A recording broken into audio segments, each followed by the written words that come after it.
मंचासीन कर दिया, जैसा कि आपने मेरा किया और मुझे मंचासीन किया। सूजी महाराज के सामने सोनक जी खड़े होकर प्रार्थना की और कहा, महाराज अज्ञान ग्रंथ विध्वंस कोटि सूर्य सम प्रभा सूताख्यायि कथा सारम मम कर्ण रसायनम।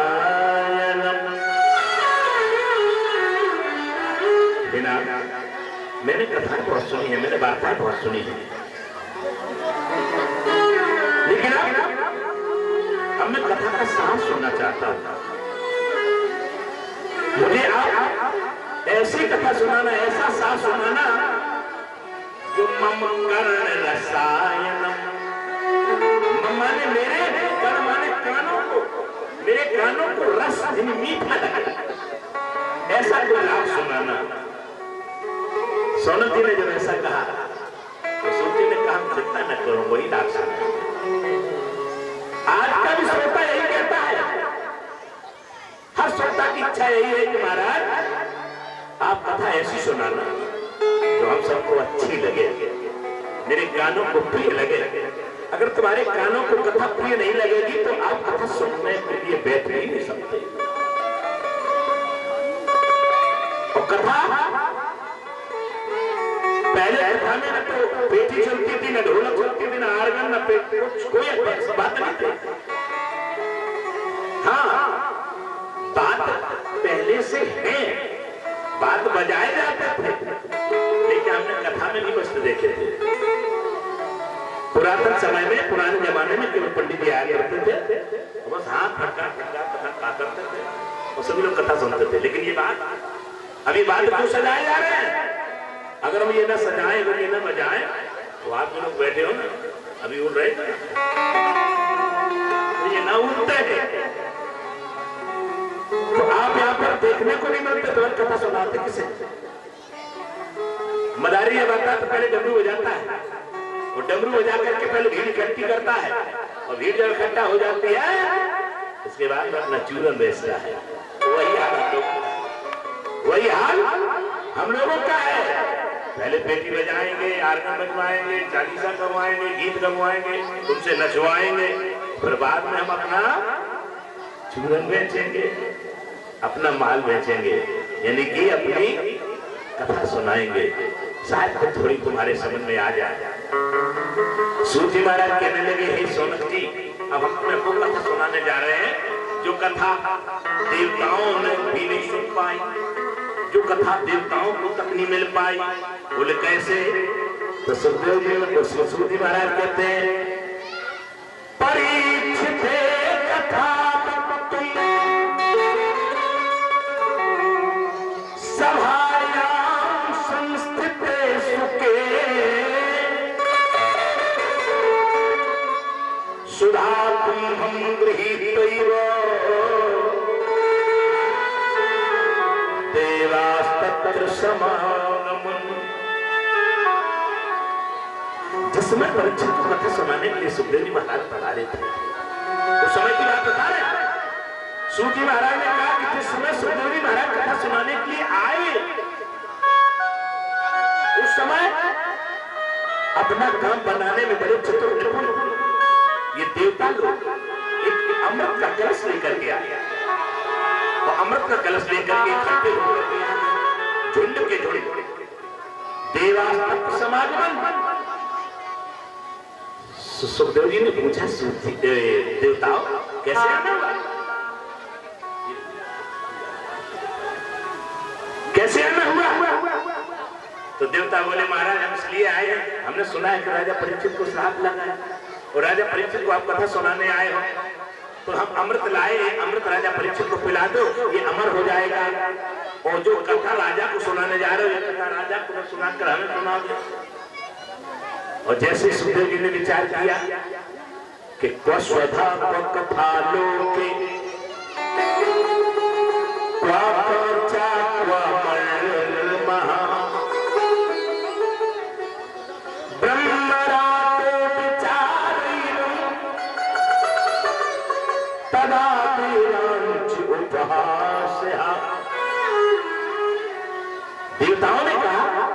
ये कथा हमें सुना दे।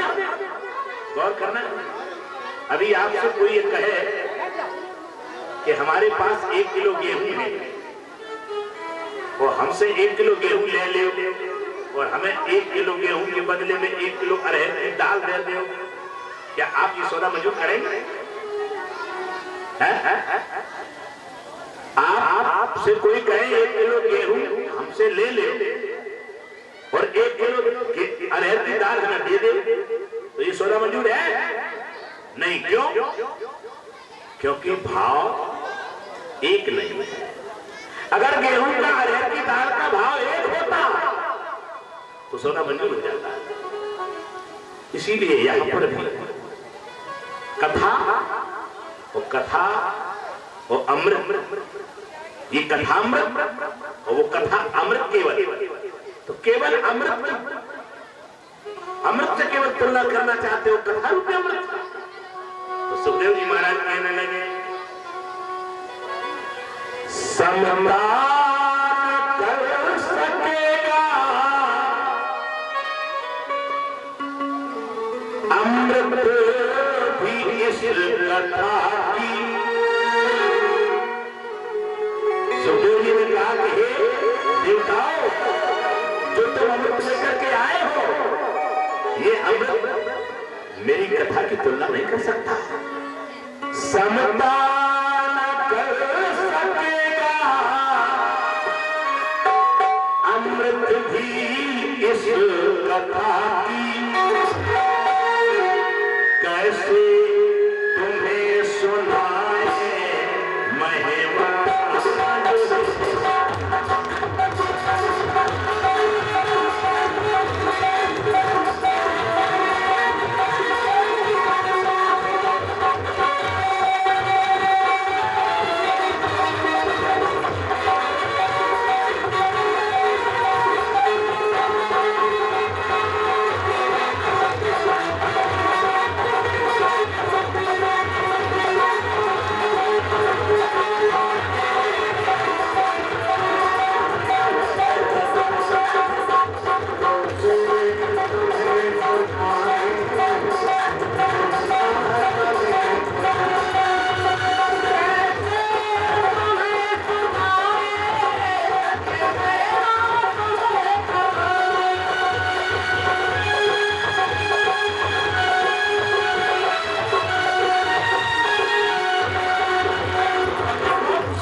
साधारण न समझो।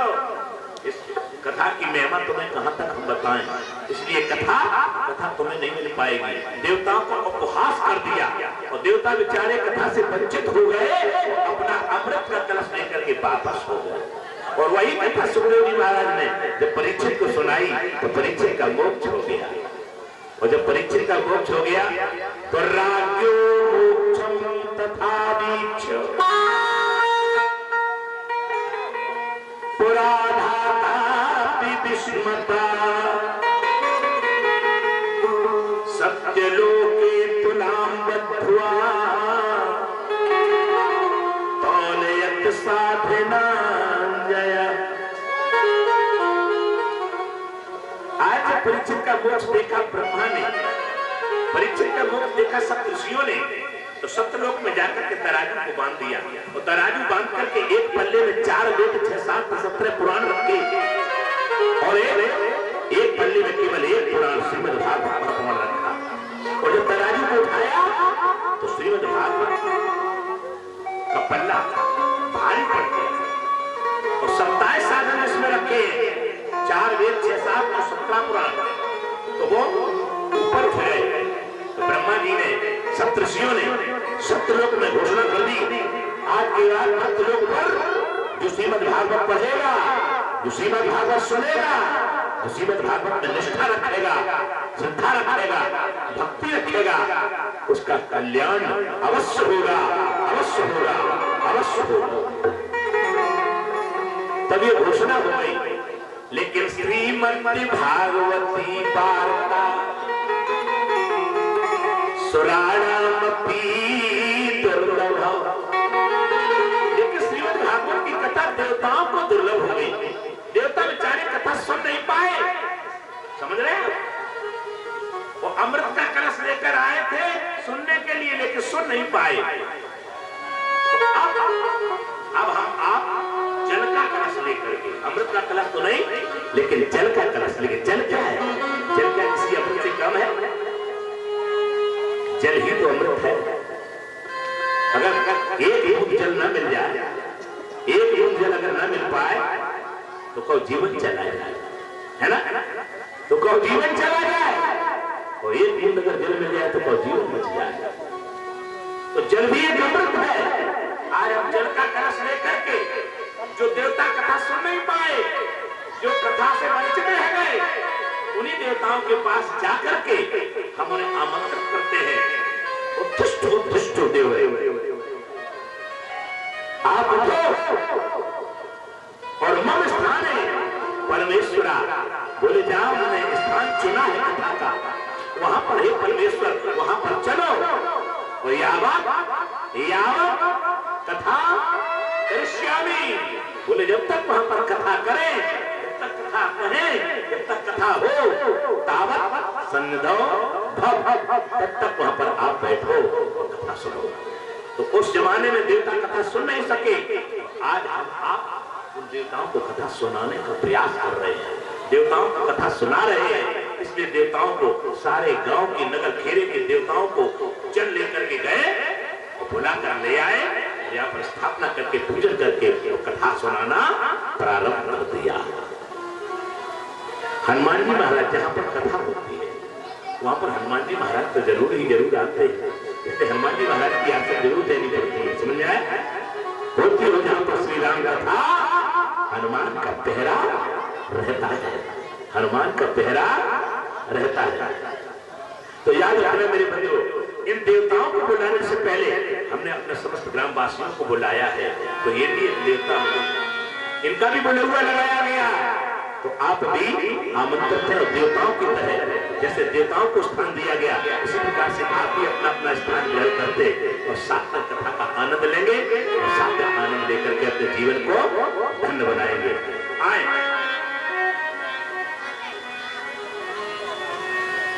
लेकिन इस कथा को करवाया कैसे जाता है? ये कथा 3 प्रकार से होती है, एक सात्विक और एक राजस और एक तामस। लेकिन इनमें सबसे ज्यादा फलदायी कौन होती है? सात्विक कथा उसे कहते हैं जो रोज नियम से अपने घर में भागवत रख लो और नहा धोकर समय से नियम पूर्वक रोज पठन पाठन किया जाए, पाठ किया जाए, उसे कहते हैं सात्विक भागवत।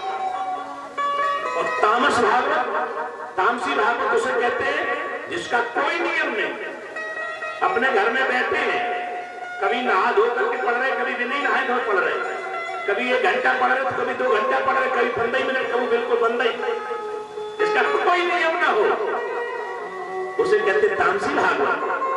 और राजसी भागवत जो ये 7 दिन की कथा हो रही है, जो कामना से करवाई जाती है, ये 7 दिन की कथा बिना कामना के नहीं हो सकती, कोई ना कोई कामना जुड़ी होती है। कुछ लोग होते हैं, भगवान मेरे लड़का की नौकरी लग जाए, हे भगवान मेरे तो लड़के ही नहीं हो रहे, लड़के हो जाए, है ना? तो किसी के लड़का नहीं है तो लड़का मांग रहे, किसी को मेरे मन में नौकरी नहीं है, नौकरी मांग रहे, किसी को सुख नहीं तो सुख मांग रहे, है ना? किसी को वैभव नहीं तो वैभव मांगते, कुछ कहते मेरा नाम ऊंचा हो जाए, तो इसलिए भागवत करवा रहे हैं। तो कोई ना कोई कामना जुड़ी होती है, और कामना से जो भागवत करवाई जाती है वो 7 दिन की साप्ताहिक कथा होती है।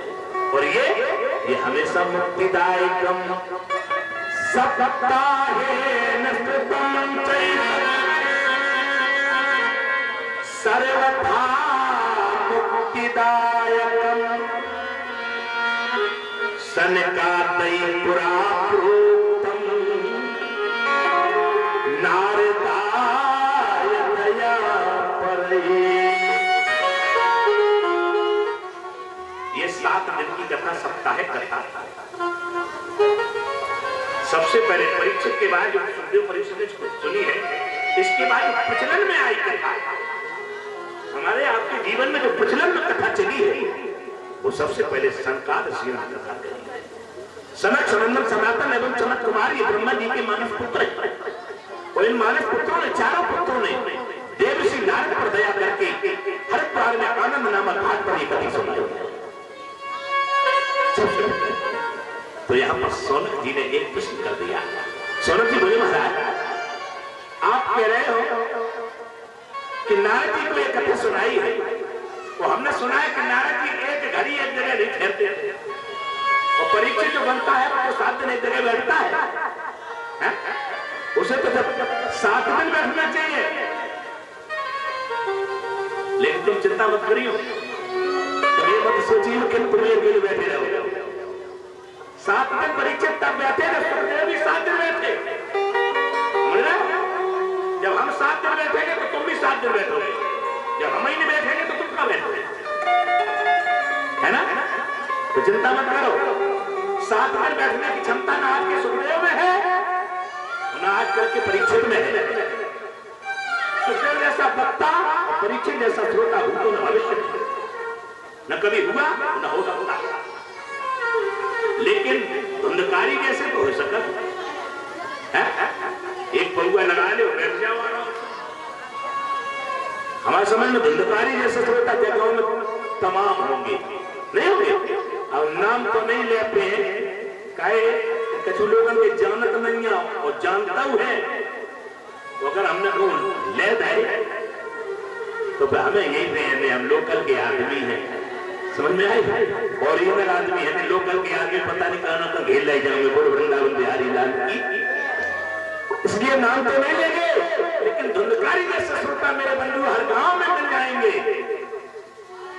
हमने आज कलश यात्रा में भी देखे हैं ना, कलश यात्रा में जो ज्यादा घूम रहे थे, डीजे के आगे ज्यादा नाच रहे थे। कुछ लोग तो मेरे आगे आके बात कर रहे थे बड़ी जोर से, डीजे की मैं सुनाई नहीं पड़ रहा था, तो मौसमों में लाके बात कर रहे थे। लेकिन क्या करें, मजबूरी में सुनना पड़ रहा था, सब कुछ झेलना पड़ रहा था, सब कुछ। काहे इतनी बदबू आ रही है उनके मुख से, हम ये भी नहीं कह पा रहे कि दूर हट जाओ भैया, तुमसे बदबू आ रही है। काहे 7 दिन तो कह ही नहीं सकते कि तुम दूर हट जाओ, 7 दिन तो तुमसे जाएगी भैया नजदीक ही आ जाओ, और जल्दी आ जाओ, और पास में आ जाओ, समझ में आया? तो 7 दिन में 7 पास में आते आते 7 परमात्मा के पास पहुंच जाओ। इसलिए हम 7 दिन तुम्हें अपने पास बुलाना चाहते हैं कि जितना नजदीक हो सके, जितनी पास में हो सके आते। बोलो बिहारी लाल। तो याद रखना, इस 7 दिन की कथा सोनक जी बोले, महाराज नारद जी एक जगह एक घड़ी नहीं ठहरते थे, 7 दिन कैसे रुक सके? तब उन्होंने कहा, जब भगवान की कथा होती है, वो जिन पे भगवान की कृपा हो जाती है, वो भले ही 7 दिन न ठहरे, लेकिन कृपा हो गई तो उसे 7 दिन रुकना पड़ेगा। हमने इस गांव में भी देखे, इस गांव के कई लोग ऐसे हैं जो उनका पैर टिकता नहीं है, दौड़े दौड़े फिरते, भागे भागे फिरते, धंधे में लगे हैं, कमाई में लगे हैं, समझ आए? तो अगर उनको भगवान की कृपा ना भाई, तो वे कमाई में लगे रहे, वे दौड़ते ही रहे, भागते ही रहे। तो अगर भगवान की कृपा हो गई तो उनको धंधा में इतना लाभ हो जाए कि वे सोचे चलो 7 दिन कथा ही सुन ले, समझ में आए? तो क्या उनके धंधे में इतना लाभ हो जाए कि 7 दिन बैठ करके कथा सुन ले। जो भागते रहते हैं तो भगवान की कथा में बंध भी जाते हैं, जब भगवान की कृपा हो जाती है तब। लेकिन जिस पर भगवान की कृपा नहीं होती तो याद रखना मेरे बंधु, आप लोग सोच रहे होंगे 1 महीना पहले कथा चल चुकी थी, वो आप 1 महीने से आस लगाए हैं कि हम भगवान की कथा सुनेंगे और सातों दिन कथा सुनेंगे। यदि आपका मन सही नहीं है, दिल सही नहीं है, परमात्मा की कृपा तुम पर नहीं है, तो कोई ना कोई तुम्हारे पास में ऐसा फोन आएगा, ऐसी कॉल आएगी और कहेगा कि जल्दी आ जाओ, अब वहां पर ज्यादा समय न बिताओ, वापस हुआ तो तुरंत तुम्हारा मेरे मंदिर टिकट कर जाएगा और तुम यहाँ से गांव से चले जाओगे, कथा सुनने से वंचित रह जाओगे। अगर भगवान की कृपा नहीं है तो जिस पर भगवान की कृपा होती है भागवत को सुख मिलती है। बिन हरि कृपा मिले नहीं संता, बिना भगवान की कृपा के संत नहीं मिलते, भगवंत नहीं मिलते, बिना भगवान की कृपा के सत्संग भी नहीं मिलता। भगवान के बिहारी लाल की। तो अब 7 दिन की कथा कैसे उन्होंने सुनी, किसने सुनाई, तो ये कथा अब आपको कल सुनाई जाएगी। यहाँ पर 7 श्लोक पूरे हमने 7 श्लोकों की व्याख्या हमने आपको सुनाई, जानते हैं? और 7 श्लोक हो गए हैं, कथा का शुभारंभ हो गया है। और आज जो है आप भी भूखे बैठे हैं, वो हम समझ रहे हैं खाने वाले तो खा के चले गए, वे एक पल भी नहीं रुके, उन्होंने खाई और 4 तो पहले बिछा के आए होंगे कि चलो खाओ सीधे चलो। हाँ, कुछ लोग ऐसे हैं जो खाकर बैठ गए, कथा सुनने लगे, और कुछ लोग जो बैठे हैं तो भोजन भजन भजन बिन भोजन, भोजन और भजन, भजन बिन भोजन, बिन भोजन के भजन नहीं, तो इसलिए भोजन भी होना बहुत जरूरी है। और हम भी बिना भोजन के कैसे कथा कह पाएंगे, बिना भोजन की ताकत नहीं लगती है। तो इसलिए आज की कथा यहीं पर विश्राम, और कल का समय आप लोग हमें उचित समय बताएं, कितने बजे से कितने बजे तक कथा, जो हम आपको उतने बजे से कथा सुनाएं।